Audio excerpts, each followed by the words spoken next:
May 12, 1988, 3:47 a.m., Hendersonville, Tennessee. Johnny Cash woke up screaming. Not the kind of scream that comes from a nightmare. This was different. This was the scream of a man who'd been carrying a 44-year-old weight on his soul, and that weight had just spoken to him. June Carter Cash bolted upright in bed, grabbing her husband's shoulders. John, what's wrong?" But Johnny couldn't answer. He was sobbing, deep, body-shaking sobs that came from a place so buried, so raw, that June had never seen him access it before. And she'd seen Johnny at his worst, drunk, high, suicidal, broken, but this was something else. He was here. Johnny finally managed to say through his tears, "Jack was here. After all these years, he finally came back." June's blood ran cold because she knew exactly who Jack was, and she knew that Jack had been dead since May 12, 1944. Exactly 44 years ago, to the day, to the hour. If you want to discover the untold stories behind music's most haunting moments, subscribe now. Hit that notification bell, because what you're about to hear is the story of the death that shaped Johnny Cash's entire life and the ghost that finally set him free. May 12, 1944, the day everything changed. Dice, Arkansas, Saturday morning, the Cash family farmhouse.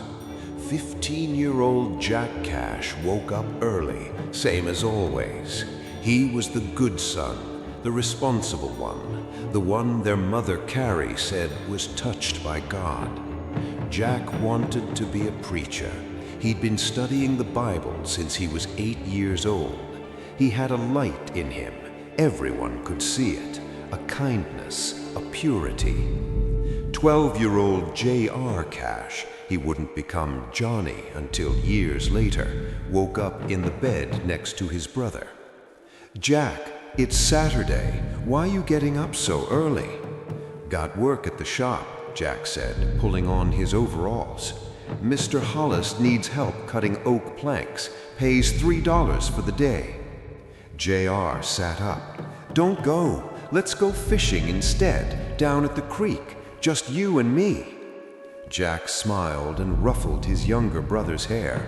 "Can't, little brother. Mama needs that money. Maybe tomorrow, okay?" J.R. felt something twist in his stomach, a warning, a premonition, but he was 12 years old. He didn't have words for feelings like that yet. "I don't want you to go," J.R. said quietly.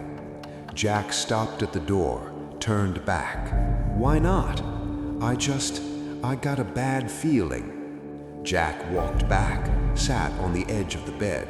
"You worry too much, J.R. I'll be home before supper, and tomorrow we'll go fishing. I promise." "You promise?" "I promise." That was the last normal conversation J.R. Cash would ever have with his brother. The accident. Saturday, 10:43 a.m., Hollis Sawmill. Jack Cash stood at the table saw, feeding oak planks through the blade. The saw screamed, a high-pitched whine that filled the workshop. Mr. Hollis had stepped outside to smoke. Jack was alone. What happened next would haunt Johnny Cash for the rest of his life, because nobody saw it. Nobody knows exactly how it happened. The prevailing theory, Jack reached across the table saw to grab a piece of wood. His stomach pressed against the blade. In a fraction of a second, the saw cut through his shirt, through his skin, through his abdomen, nearly cut him in half. Jack screamed. Mr. Hollis came running. What he saw in that workshop made him vomit immediately. Blood everywhere. Jack collapsed on the floor, holding his stomach, trying to keep his insides from spilling out. "Help me," Jack whispered. "Please help me." Mr. Hollis ran for the doctor. The longest week. The Cash family received the news at noon. JR heard his mother scream from the porch, a sound that would echo in his nightmares for decades. His father, Ray, ran to get the truck. JR followed them to the hospital in a daze. This isn't real, he kept thinking. This morning we were talking about fishing.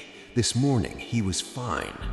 At Dice Hospital, the doctor met the family in the hallway. His face said everything before he spoke. The wound is extensive. We've done what we can, but the blade severed major blood vessels and organs. I'm sorry, but you should prepare yourselves. How long? Carrie Cash asked, her voice hollow. He'll last hours, maybe a day if he's strong. But Jack Cash was strong, impossibly strong. He lasted a week, 7 days of agony, 7 days of slowly dying while his family watched. In 1944, rural Arkansas didn't have the painkillers or surgical techniques to save a boy nearly cut in half by a saw blade. All they could do was wait.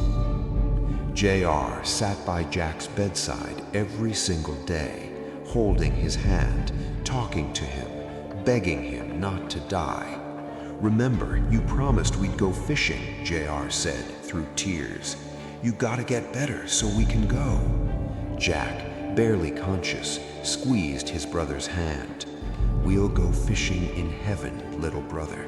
The rivers there are full of fish, and they never run out. On May 20th, 1944, Jack Cash finally died. He was 14 years old. His last words were about heaven, about seeing angels, about the light. J.R. Cash was in the room when his brother died. He was 12 years old, and something inside him died that day. The guilt. The funeral was on a Tuesday. The entire town of Dice showed up. Jack had been beloved, the boy who was going to be a preacher, who helped neighbors, who never said a bad word about anyone. J.R. stood at the graveside in a borrowed suit that didn't fit. He didn't cry. He'd cried so much over the past week that he had no tears left. But inside, a voice was screaming, "This is your fault. You should have stopped him. You should have convinced him to go fishing instead. If you'd tried harder, he'd still be alive." That voice would never stop, not for 44 years. After the funeral, J.R.'s father, Ray, pulled him aside. Ray was drunk. He'd been drinking since Jack's accident. The Cash patriarch was a hard man, made harder by poverty and loss. "Your brother's dead," Ray said, his words slurred. "The wrong son died. Jack was worth something. He was gonna be somebody. What are you gonna be? Nothing." J.R. stared at his father, those words carving themselves into his soul. The wrong son died. From that day forward, J.R. Cash carried two weights, the guilt of not stopping Jack and the belief that he was the wrong brother to survive. Becoming Johnny Cash, 10 years after Jack's death. J.R. Cash had joined the Air Force, served in Germany, gotten married, and started calling himself Johnny. He'd learned to play guitar and started writing songs. But every song was haunted. "I Walk the Line" wasn't just about fidelity to his wife. It was about walking the line between life and death, between the living and the dead brother he couldn't forget. Folsom Prison Blues wasn't just about a prisoner. It was about Johnny's own prison, the cell of guilt he'd been locked in since he was 12. In 1955, Johnny auditioned for Sun Records. Producer Sam Phillips asked him what made him different from every other guitar player in Memphis. Johnny didn't know how to answer, so he told the truth. My brother died when I was 12. He was the good one, the one who was supposed to make something of himself. I'm just trying to figure out why I'm still here and he's not." Philip stared at him for a long moment. "Sing about that." Johnny did, and I Walked the Line became a massive hit. But success didn't ease the guilt. If anything, it made it worse. Every time Johnny stood on stage, he thought, Jack should be here, not me. He was the special one. Every time Johnny received an award or heard a crowd cheer his name, he thought, I don't deserve this. The wrong son survived. Drowning in pills. 1960s, Johnny Cash was a superstar, but he was also drowning. The pills started as a way to keep up with the touring schedule, amphetamines to stay awake, barbiturates to sleep, then more amphetamines to wake up again. But pills do more than keep you awake, they numb you, and Johnny wanted to be numb.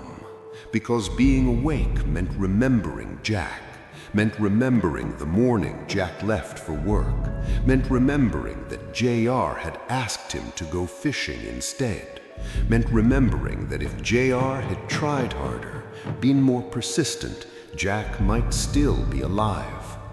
By 1967, Johnny was taking dozens of pills a day. His first marriage had collapsed. His career was in jeopardy.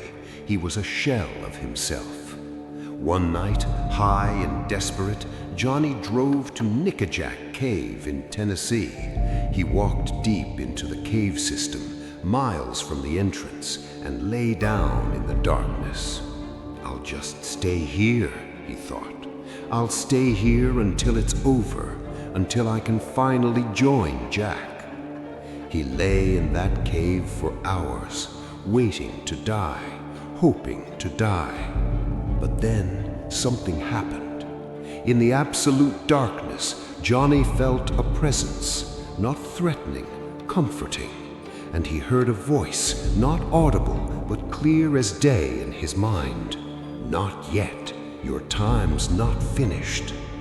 Johnny didn't know if it was God, or his own survival instinct, or something else entirely. But he got up.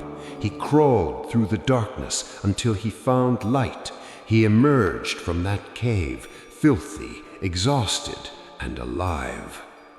That's when he met June Carter, really met her, not as a fellow performer, but as a human being who saw him at his worst and didn't run away. You're not done, John, June told him. Whatever you're running from, whatever you're trying to escape, it's time to face it. June's mission. June Carter married Johnny Cash in 1968, but she didn't just marry him, she made it her mission to save him. She got him off pills, she got him back into church, she helped him rebuild his relationship with his parents. But there was one wound June couldn't heal. Jack. Johnny still wouldn't talk about his brother, not in any real way. He'd mentioned Jack in interviews. I had a brother who died when I was young, but he never talked about the guilt, the belief that he should have stopped Jack, the conviction that he was the wrong son to survive. June knew it was eating him alive. She'd wake up sometimes in the middle of the night and find Johnny sitting in his study, staring at an old photograph of Jack. "Talk to me, John," she'd say, but Johnny would just shake his head. "Can't." "Why not?" "Because if I start talking about it, I won't be able to stop, and I don't know what'll happen to me." June held him. "You have to let him go, honey. Jack's been gone for almost 30 years. "He's not gone," Johnny said quietly. "He's right here, with me, every day, watching, judging, wondering why I got to live and he didn't." June didn't know what to say to that. because how do you argue with a ghost that's lived in someone's heart for 3 decades? Which brings us back to that night, May 12th, 1988, the 44th anniversary of Jack's death. Johnny had been restless all day. June noticed but didn't press. She knew this date was hard for him every year. They went to bed around 11 p.m. Johnny tossed and turned for hours. At 3:47 a.m., Johnny fell into a deep sleep, and that's when Jack came. In the dream, or vision, or visitation, Johnny would never know what to call it. Jack appeared exactly as Johnny remembered him, 14 years old, bright eyes, that smile that made everyone feel safe. But Jack wasn't bloodied or broken. He was whole, healthy, radiant. Johnny was 12 again in the dream. They were sitting on the banks of the creek where they used to fish. "Jack," Johnny said, tears already streaming down his face. "Jack, I'm so sorry. I should have stopped you. I should have made you stay home. I should have..." "J.R.," Jack said softly. "Little brother, listen to me." "I tried to stop you," sobbed Johnny. "I asked you to go fishing. I told you I had a bad feeling, but I didn't try hard enough. I should have..." "J.R.," Jack said, again firmer now. "Stop." Johnny looked up at his brother. "You think you could have stopped me?" Jack asked gently. "You think if you'd asked me twice instead of once, I wouldn't have gone? You think God's plan could be changed by a 12-year-old boy? But listen to me. What happened to me wasn't your fault. It wasn't anyone's fault. It was just what happened. My time came early, that's all. And I've been fine, more than fine. I've been in a place so beautiful, so full of light and love that I can't even describe it to you.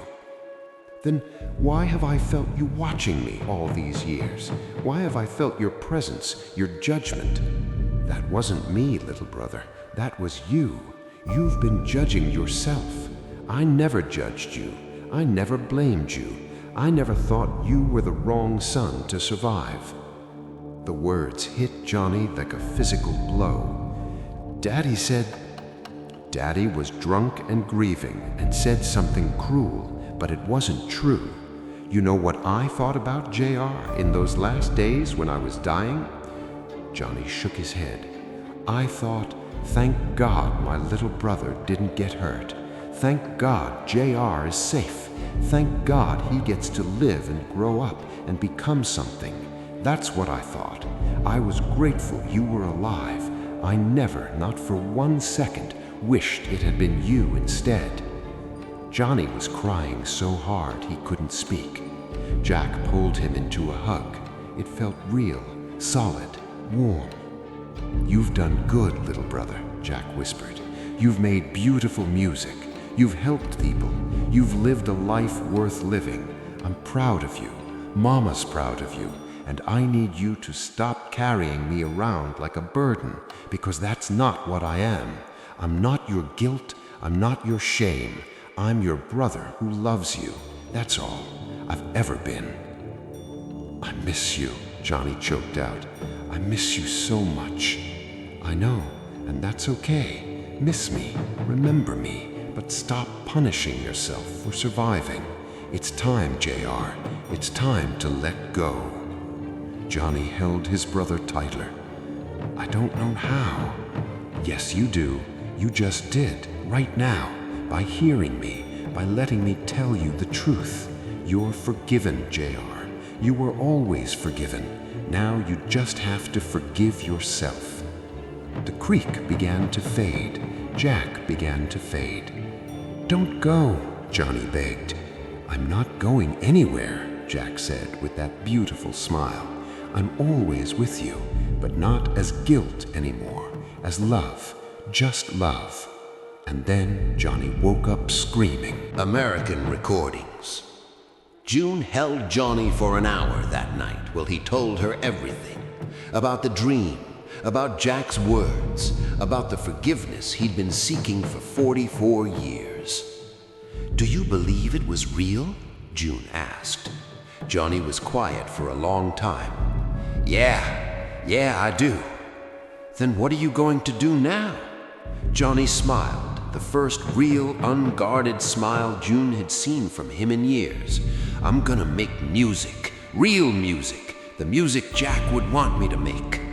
In 1994, 6 years after the visitation, Johnny Cash released American Recordings. It was unlike anything he'd done before, stripped down, raw, honest, just Johnny, his guitar, and the truth. The album included songs about death, redemption, and grace, songs that Johnny had been too afraid to write before, too afraid to access the pain. But after Jack's visit, the pain wasn't pain anymore. It was just memory, love, connection. Critics called American Recordings a masterpiece, Johnny's greatest work, a late career renaissance. But Johnny knew what it really was. It was the album he'd been trying to make for 50 years, the album he couldn't make until he'd forgiven himself, until Jack had forgiven him. The legacy. Johnny Cash died on September 12, 2003. He was 71 years old. In his final years, Johnny talked more openly about Jack, about the guilt he'd carried, about the dream that changed everything. "I wasted 44 years feeling like I didn't deserve to be alive," Johnny said in one of his last interviews. "But Jack didn't want that for me. He never wanted that. He wanted me to live, really live. And once I understood that, once I let myself be forgiven, everything changed. The music changed. My heart changed. I changed." At Johnny's funeral, his son John Carter Cash spoke about his father's relationship with Jack. "My father carried his brother with him every day of his life. In the early years, he carried him as a weight, as guilt, as unfinished business. But in the later years, after the dream, he carried him as a light, as inspiration, as love. Dad told me once, 'Your Uncle Jack saved my life twice. Once by telling me not to go to work with him that morning, and once by coming back 44 years later to tell me it was okay to live.'" Today, Johnny Cash and Jack Cash are buried side by side in Hendersonville Memory Gardens. On Jack's headstone, it says, "He will make his face shine upon you." On Johnny's headstone, it says, "I walk the line."